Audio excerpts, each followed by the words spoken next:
శ్రీకృష్ణాయ నమః. భగవద్గీత 17వ అధ్యాయము శ్రద్ధాత్రయ విభాగ యోగము 12 నుంచి 22 శ్లోకాలు భావాలు. అభిసందాయతు ఫలం దంభార్తమపి చైవ యత్ ఇజ్జతే భరతశ్రేష్ఠ తం యజ్ఞం విద్ధి రాజసం. అర్జున, ఫలాన్ని ఆశించి చేసేది, ఆడంబరానికి ఆచరించేది రాజస యజ్ఞము.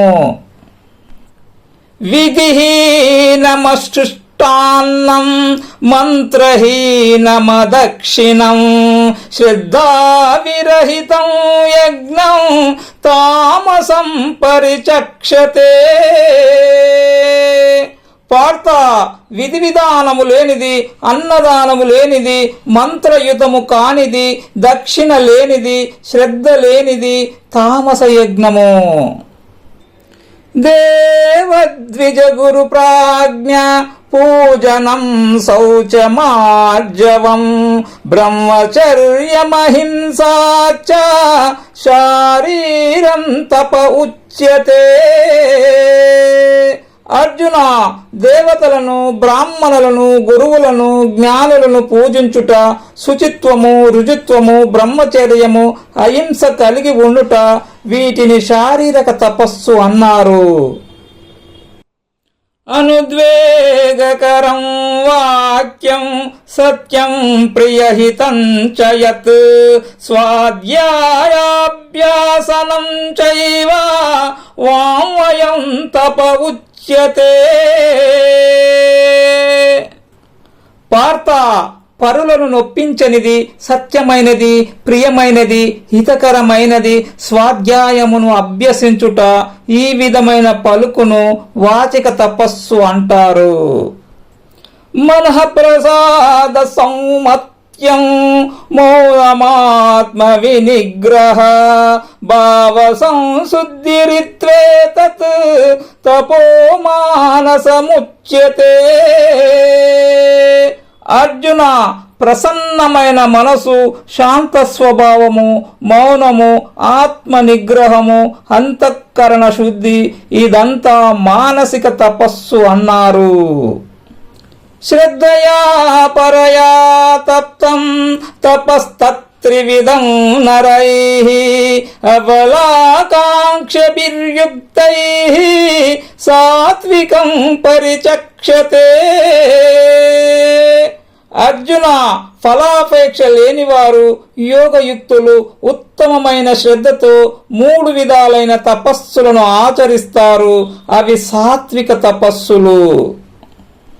సత్కారమాన పూజర్తం తపోదంబేన చైవ యత్ క్రియతే తదిహి ప్రోక్తం రాజసం చలమద్రువం.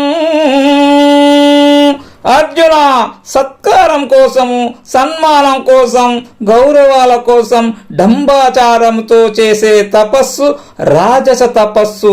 ఆ తపస్సు చంచలమైంది, అస్థిరమైంది. మూఢగ్రాహేనాత్మనో యత్ పీడయా క్రియతే తపః పరస్యో సాధనార్థం వా తత్తామసముదావృతం. అర్జున, మూర్ఖపు పట్టుదలతో తనకు లేదా ఇతరులకు వినాశాన్ని కలిగించడానికి చేసే తపస్సును తామస తపస్సు అంటారు.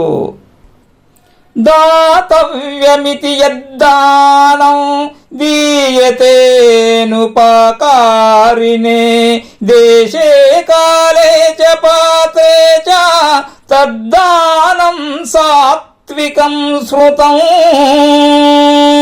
అర్జున, దానము చేయదగింది అని నిశ్చయించుకొని ప్రతిఫలాపేక్ష లేకుండా దేశకాల పాత్రలను గుర్తించి చేసే దానము సాత్విక దానము. యత్తు ప్రత్యుపకారార్థం ఫలముద్దిశ్య వా పునః దీయతే చ పరిక్రమ్య క్లిష్టం తద్దానం రాజసంస్కృతం. అర్జున, ప్రత్యుపకారాన్ని ఆశిస్తూ ఫలాపేక్షతో దుఃఖపడుతూ చేసే దానము రాజస దానము. అదేశకాలే యద్దానం అపాత్రేభ్యశ్చ దీయతే అసత్కృతమవజ్ఞాతం తత్తామసముదావృతం. అర్జున, అయోగ్యమైన దేశకాలాదులలో అపాత్రులైన వారికి తిరస్కార భావముతో అవమానపూర్వకంగా చేసే దానము తామస దానము.